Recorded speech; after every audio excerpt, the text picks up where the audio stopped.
Duchess of Cambridge has set a trend. Birth rates are going up, it's official. But of course, there's a huge amount of information out there when you're pregnant, and naturally you want to do the best for your baby. I could speak for hours on all the information that you need, but I'm just going to focus on a few top tips, specifically where guidance has changed in recent years. The first one is supplements. Do you, don't you? Do you need them? Can you do without them?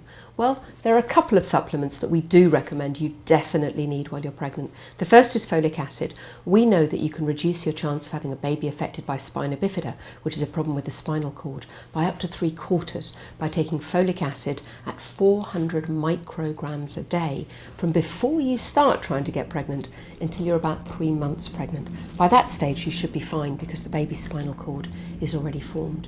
But the new one is vitamin D. We know that there is a huge number of women out there who are short of vitamin D, and the Department of Health, the Chief Medical Officer, now recommends that any woman who's pregnant or breastfeeding should take 400 units, that's 10 micrograms a day of vitamin D, in order to maximise her chance of not having problems, and of course those of her baby. What about alcohol? Well, there's quite a lot of consistency out there now about what you should be doing. Both the National Institute for Clinical Excellence and the Royal College of Obstetricians and Gynecologists recommend that ideally you should avoid alcohol during pregnancy, but you must really importantly try and avoid it during that crucial first 3 months of pregnancy, the so-called first trimester. The Royal College of Obs and Gynae says that if you are going to drink after that time, you should limit yourself to 1 or 2 units. That's 1 very small glass of wine or half a pint of normal strength beer or cider once or twice a week.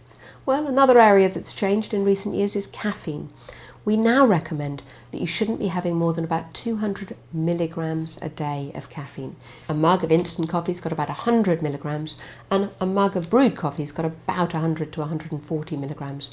But don't forget that tea also contains caffeine. There's about 75 milligrams in a mug of normal tea. And of course, chocolate and some cola drinks also contain caffeine. So do keep your levels to about 200 milligrams a day from all those sources. Another area that's changed recently is nuts. There's been a lot of anxiety about increases in allergies, and the recommendation until fairly recently was that women who had a family history or a personal history of asthma, eczema, hay fever or food allergies should avoid eating peanuts while they were pregnant or breastfeeding.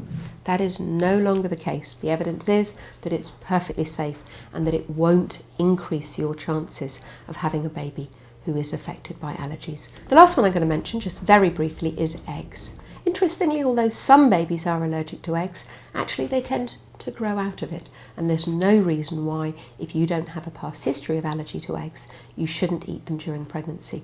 Likewise, you can introduce them into your baby's diet from about 6 months in. That's the time, of course, many other foods are being introduced.